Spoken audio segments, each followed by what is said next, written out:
Hello नमस्कार दोस्तों, आज बहुत ही खुशी की बात है दोस्त। मैं नॉलेज सर आप सभी का स्वागत करता हूं अपने इस YouTube चैनल पे दोस्त।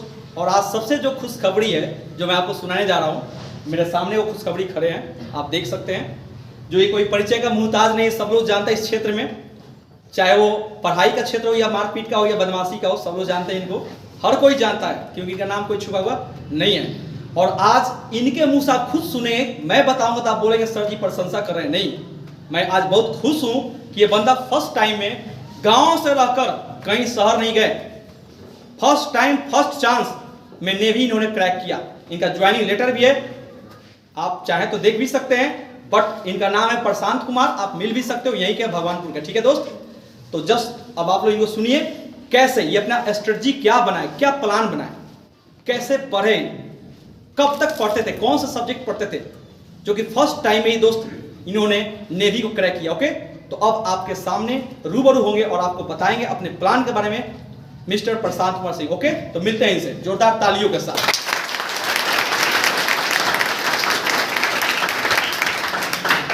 नाम प्रशांत कुमार सिंह है, मैं भगवानपुर का रहने वाला हूं। मैंने अपनी 10वीं और 12वीं की पढ़ाई एसएस हाई स्कूल भगवानपुर से की है, लेकिन मैं 10वीं और 12वीं की बोर्ड की परीक्षा के लिए स्कूल पे उतना डिपेंडेंट नहीं था। मैंने उसके लिए कोचिंग ज्वाइन किया। मैंने 10th के लिए अप्रोच सर के पास कोचिंग की थी और 12th में मैं English knowledge sir, math approach sir, chemistry Prakash sir और फिजिक्स बिना सर से पढ़ता था। जनरली हमारे गाँव में मैक्सिमम लड़के 100 आउट ऑफ 60% लड़के एयरफोर्स नेवी की तैयारी करते हैं 12th के बाद। लेकिन एयरफोर्स नेवी की तैयारी के लिए उनको ये नहीं पता है कि कहाँ पढ़ना चाहिए और कैसे पढ़ना चाहिए। जैसे कि एयरफोर्स नेवी में इंग्लिश और फिजिक्स बहुत इंपॉर्टेंट रोल प्ले करता है हमारे रिजल्ट में, और इंग्लिश तो बहुत ज़्यादा इंपॉर्टेंट रोल प्ले करता है। इंग्लिश में 25 क्वेश्चन आते हैं, जिसमें ऑल ऑफ मतलब सारे के सारे ग्रामर के ही होते हैं। और इसके लिए इंग्लिश में मेरा हमेशा से अच्छा रिजल्ट रहता है कि या वो बोर्ड का एग्जाम हो या एयरफोर्स नेवी का हो, और इसका टोटल से नॉलेज सब हो जाता है। चलिए, थैंक यू वेरी मच दोस्त। आपने सुना कि इन्होंने बताया आप सभी को कि एयरफोर्स नेवी के लिए सबसे इंपॉर्टेंट जो होता है सब्जेक्ट होता है फिजिक्स, इंग्लिश, मैथ। इसमें केमिस्ट्री नहीं आता है दोस्त, बट इसीलिए आप सभी से रिक्वेस्ट है इनकी बातों, जैसे कि आपने सुना फिजिक्स, इंग्लिश, मैथ पे ध्यान देना। और ये सर बताएंगे आपको कि 11th के किस बाबू 11th क्लासेस से 60% क्वेश्चंस आते हैं आपके नेवी और एयरफोर्स में। इसलिए हमें क्लियर क्या करना है पहले 11। क्या जी आप बताइए, आप तो एग्जाम दिए हैं तो आपको पता है 11 से कितने क्वेश्चन आते हैं? 11 से 60% क्वेश्चन रहता है। स्पीक लाउडली, आप क्या बोलिए। 11 से 60% या उससे ज़्यादा ही क्वेश्चन रहता है। 12 से बहुत ही कम क्वेश्चन आता है। 12 से मैक्सिमम मैथ में कैलकुलस से क्वेश्चन आएंगे, इंग्लिश में तो टोटल ग्रामर ही रहता है, और फिजिक्स का 11 से मैक्सिमम क्वेश्चन 11 से ही आएंगे। 12 से ऑप्टिक्स, इलेक्ट्रोस्टैटिक्स, बस इसी से क्वेश्चन आएंगे, और वो भी इजी आएंगे। लेकिन जो 11 से क्वेश्चन आएंगे वो न्यूमेरिकल्स आएंगे, और वो लड़कों को थोड़ा टफ लगता है क्योंकि 11th में कोई ज़्यादा ध्यान देता नहीं है न्यूमेरिकल वगैरह सॉल्व करने पे। चलिए, अब बहुत सारे विद्यार्थी इस क्लास में हैं जो इनको सुन रहे हैं। अगर आप में से बहुत सारे ऐसे विद्यार्थी हैं जिनके अंदर बाबू इच्छाएं हैं कि मैं भी एयरफोर्स नेवी ज्वाइन करूं, तो आप में से कोई चाहता है इनसे कुछ प्लान लेना, सीक्रेट रहस्य जानना, वो कौन सा राज है जो इन्होंने एक ही बार में क्रैक कर गया भाई एग्जाम, इनका पढ़ने का तरीका क्या था, कब तक पढ़ते थे, तो आप लोग भी पूछ सकते हैं दोस्तों के। तो सबसे पहले कौन बंदा है जो पूछना चाहता है? चलिए। मैं नीतीश कुमार, और आज मैं प्रशांत भैया से एक सवाल पूछना चाहता हूं कि आपने नेवी का एग्ज़ाम क्रैक कैसे किया, कितना घंटा पढ़ाई करते थे? देखिए, पढ़ाई करने के लिए जरूरी नहीं है, या कोई भी एग्जाम क्रैक करने के लिए ये जरूरी नहीं कि आप कितने घंटे पढ़ते हैं, उससे कोई मैटर नहीं करता है। अगर मैं आपको बता दूं कि मैं 12 घंटे पढ़ता था, आप मेरा रूटीन फॉलो करेंगे। मैं सुबह 6 बजे उठता था, आपका आदत 8 बजे उठने का, तो गया। अगर मैं बता दूं कि मैं 10 बजे से ये सब्जेक्ट पढ़ता था और आपके घर पे 10 बजे कोई काम आ गया, तो आप क्या करेंगे? वो नहीं हो सकता है। पहले आपको टारगेट सेट करना पड़ेगा कि मैं किस लायक हूँ। पहले आप एक मॉक टेस्ट लगाइए, आप देखिए कि 100 मेरा कितना स्कोर होता है। अगर आपका 20 बिलो होता है तो आपको उसके अकॉर्डिंग पढ़ना होगा। अगर आप 60 स्कोर करते हैं तो आप पढ़ाई पे कम पीएफटी पे ज़्यादा फोकस करिए, क्योंकि यहाँ पे मैक्सिमम लड़के रिटर्न की तैयारी तो कर लेते हैं, लेकिन और यहाँ पे ऐसा माहौल भी बना दिया जाता है कि एयरफोर्स नेवी का पीएफटी ईजी होता है। कुछ ईजी नहीं होता है। 6 मिनट मिलता है 1600 मीटर लगाने के लिए, और जब तक करेज नहीं होगा कोई 1600 मीटर दौड़ नहीं पाएगा। आप यहाँ फील्ड पे देखते होंगे कि लड़के दौड़ते हैं 5 लड़के 7 लड़के, वहाँ आपको 60 या 100 लड़कों के साथ दौड़ना होता है। अगर आप तीसरे या चौथे चक्कर में पीछे छूट गए तो कोई चांस नहीं है निकलने का। तो आपको अपने को आंकना होगा कि आप पहले किस लायक हैं।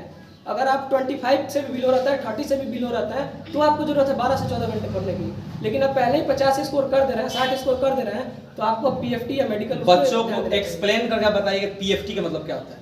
बहुत सारे बच्चे नहीं जानते, PFT physical PFT air force navy में फिजिकल फिटनेस टेस्ट होता है, मतलब physical fitness test, physical fitness test PFT। Okay, very जैसे नेवी का नोटिफिकेशन आएगा तो उसमें लिखा रहता है कि 1600 मीटर दौड़ना है आपको 7 मिनट में। लेकिन मैं आपको बताता हूँ, जब मैं दौड़ा था मेरे बैच में 45 लड़के दौड़े जिसमें 14 PFT में निकल गए, जबकि वो रिटर्न क्वालिफाई किए थे। सारे लड़के 90% से वो गए थे, उतना मेहनत करके रिटर्न निकाले, फिर PFT में आउट हुए, तो उससे क्या फ़ायदा हुआ। और 6 मिनट 10 सेकंड के बाद किसी भी लड़का का एंट्री नहीं हुआ। लिखा था 7 मिनट, लेकिन 6 मिनट 10 सेकंड के बाद किसी लड़का का एंट्री नहीं हुआ। और उससे भी हार्ड होता है एयरफोर्स का, क्योंकि एयरफोर्स का नोटिफिकेशन आता है तो उसमें लिखा ही रहता है 6 मिनट, मिलता है 5:45 50, उससे ज़्यादा नहीं मिलता है। वैसे मेरा टाइमिंग था कि 5:32 था। हमसे आगे एक NCC का लड़का था, हम 2 नंबर पे गए थे 45 लड़कों के बैच में। हमसे आगे एक NCC का लड़का था, उसका 5:18 टाइमिंग था, वो NCC मतलब क्वालिफाई किया था, तो उसका टाइमिंग ज़्यादा था। मेरा नाम आदित्य कुमार पटेल है। मैं प्रशांत भैया से यह सवाल पूछना चाहता हूँ कि नेवी का सिलेबस क्या है। जहाँ तक नेवी की सिलेबस की बात है, उसके 4 सेक्शन होते हैं। 25 क्वेश्चन आता है इंग्लिश का, टोटली ग्रामर के रहता है, जिसमें 2 साइनोनिम्स रहेंगे, 2 एंटोनिम्स रहेंगे, एक इडियम्स पे रहेगा, एक वन वर्ड सब्स्टिट्यूशन रहेगा। और 25 क्वेश्चन होता है फिजिक्स में, जिसमें 17 से 18 फिजिक्स से आता है 12th 11th के, और साथ ही 8 क्वेश्चन GS के आते हैं। जैसे नॉर्मल GS आता है कि सबसे चमकीला ग्रह, सबसे बड़ा उपग्रह, इस बार मेरे नेवी के एग्जाम में आया था सबसे बड़ा उपग्रह ब्रह्मांड का क्या है, तो ग्रेनिमेट होता है वो। और 25 क्वेश्चन आते हैं मैथ के 11th 12th, और 25 क्वेश्चन आते हैं GK और रीजनिंग के, जिसमें 10 रीजनिंग रहते हैं और 15 GK रहते हैं। मैं अंकित कुमार सोनी भगवानपुर का रहने वाला हूँ, और मैं प्रशांत भैया से ये पूछना चाहता हूँ कि आपने नेवी को ही क्यों चुना कि हमको ये नेवी ही करना चाहिए हमको। मैं इस सवाल को उस समय से इंतजार कर रहा था कि मैं नेवी को ही क्यों चुना। देखिए, चुनने का कोई आपका मतलब आपका चॉइस नहीं होता है कि आपको क्या बनना है, ये सिचुएशन बना देता है आपको। मेरा कोई शौक नहीं था डिफेंस चॉइस करने का।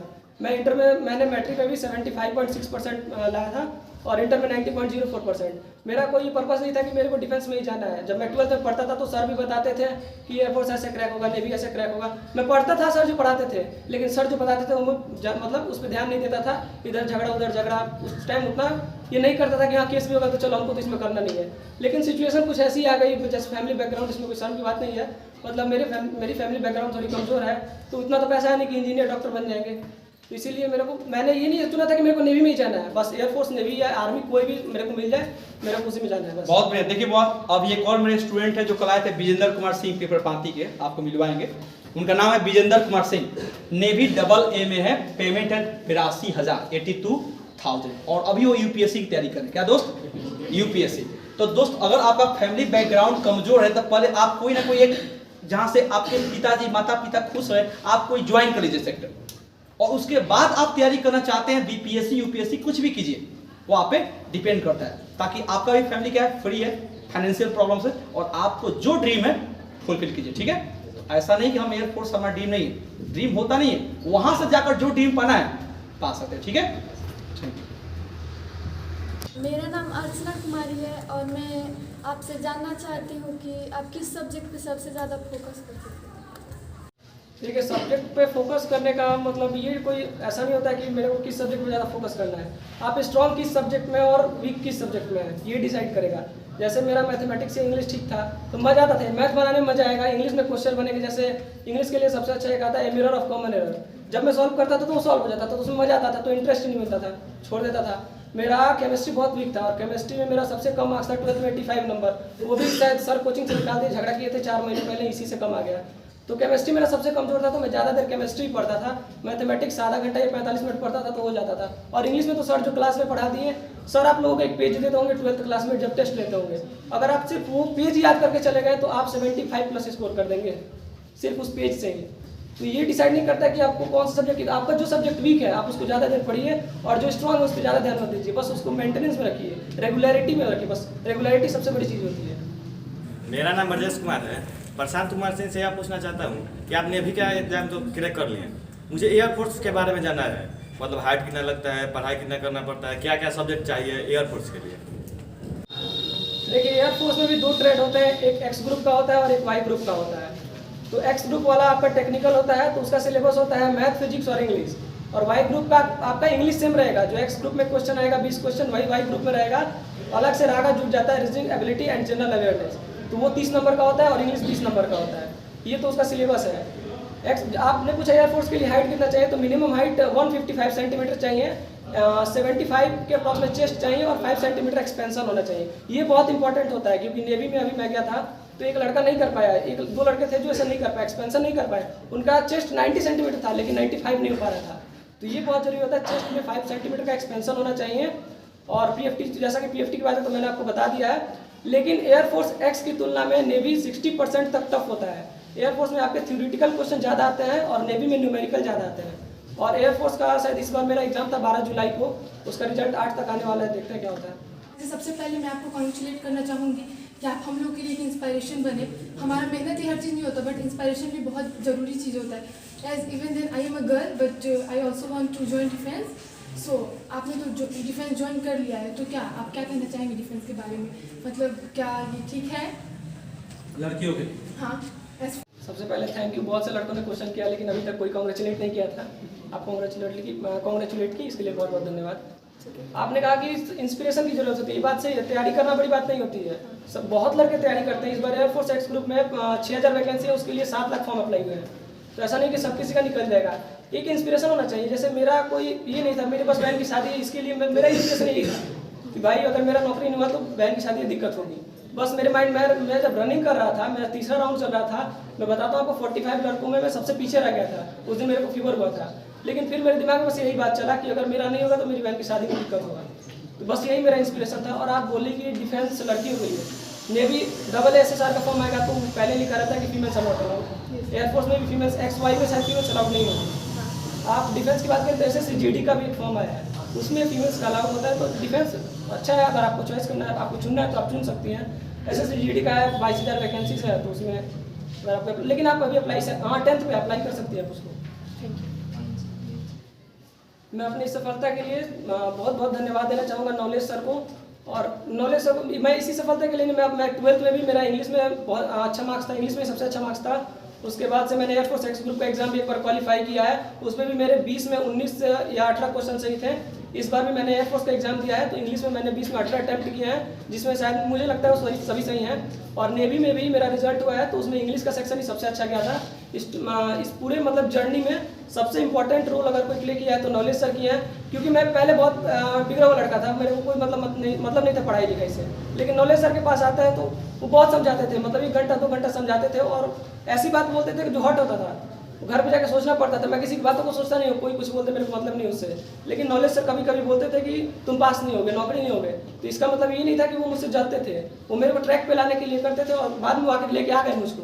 तो इस सभी का श्रेय मतलब नॉलेज सर को ही जाता है। ऐसा नहीं कि वो सिर्फ पढ़ाने के लिए, वो लड़कों को जिस तरह से मोटिवेट करते हैं या जो बातें बोलते हैं, अगर वही आप सिर्फ ऑब्जर्व करते हैं तो आप बहुत आगे तक जा सकते हैं।